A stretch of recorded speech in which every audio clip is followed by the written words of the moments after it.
masharti ya ajira. Na huu wito umetolewa na Waziri wa Katiba na Sheria Dr. Juma Homera akiwataka wafanyakazi nchini kufahamu masharti ya ajira zao ikiwemo mshahara, muda wa kazi, wajibu na stahiki nyingine ili waweze kufuatilia na kudai haki zao kwa wakati. Wanasema wamekuwa wakipokea malalamiko au wanakutana na hizo changamoto nyingi kwa wafanyakazi. Unakuta mfanyakazi anadai haki, anajua kabisa hii ni haki yangu, lakini hajafuatilia, hajui kwenye hiyo haki wajibu wake ni nini, yeye wajibu wake ni nini, mwajiri wake wajibu wake ni nini. Saa zako za kazi unazijua? Wewe umeenda asubuhi mpaka jioni upo tu kazini. Saa zako za kazi unazijua, lakini na unasimamia vipi kujua unatimiza vipi wajibu wako? Wanasema hakuna haki bila wajibu. Umetimiza wajibu wako. Nimeshatimiza wajibu wangu kama mfanyakazi. Je, haki zako unapata? Na tatizo linaanza kwenye mkataba. Mkataba wanasema ni makubaliano ya pande mbili. Hakuna mtu ambaye anaajiriwa bila kupewa mkataba.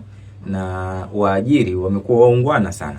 Anakupa mkataba, unakuta kitini hivi ama kina kurasa kadhaa hivi. Unapewa, badala ya kwenda kusoma unatafuta sehemu ya kusaini kwa sababu ulikuwa na shida sana na kazi. Kumbe unaangalia sehemu unatakiwa vitu uvitimize ili mkataba wako na yale maslahi yako yaende vizuri. Sasa unakuta mtu hasomi yale masharti, hajui kilichopo, hata hizo haki zake anazisikia kama hivi. Tunazungumza hapa kwenye redio, mtu anasikia tu kwamba nilisikia hiyo FM, kuna wewe umesoma mule kwa sababu kila kitu kinawekwa kwenye mkataba. Ukishakielewa ndio ukasaini. Lakini hizo mimi mara zote huwa nasema na ninaendelea kurudia tena. Sehemu yoyote ile usitangulize shida. Unasema aisee nimetafuta kazi muda mrefu. Wameniita. Mwenyezi Mungu awabariki. Hapa cha kwanza ni saini kwanza, anarudisha, alafu baadaye anakuta kumbe mambo kuna vitu ambavyo anatakiwa kuvifanya vipo ndani ya mkataba wake. Kuna stahiki ambazo anatakiwa kuzipata hata hazijui kwa sababu tu hakusoma mkataba. Kwa hiyo tusome mikataba, tujue haki zetu ni zipi, wajibu wetu ni upi, na hata ikitokea kuna utaratibu wa kudai hiyo haki. Kuna mtu mwingine anaweza kawa anadai haki yake tu kwa kuongea kwenye vijiwe tu kwenye korido huko, anasema kuna utaratibu, lakini kuna sanduku la maoni, kuna wale maafisa rasilimali watu na sehemu kama hizo. Kwa hiyo natakiwa ujue hayo mambo haki zako ni zipi kwenye mkataba. Naam. Mtu sema tatizo jingine pia hiyo mikataba, unapewa mkataba ni kitini namna hii.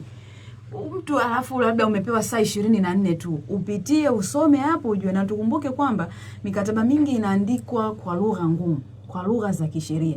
Mimi usiseme mwanasheria.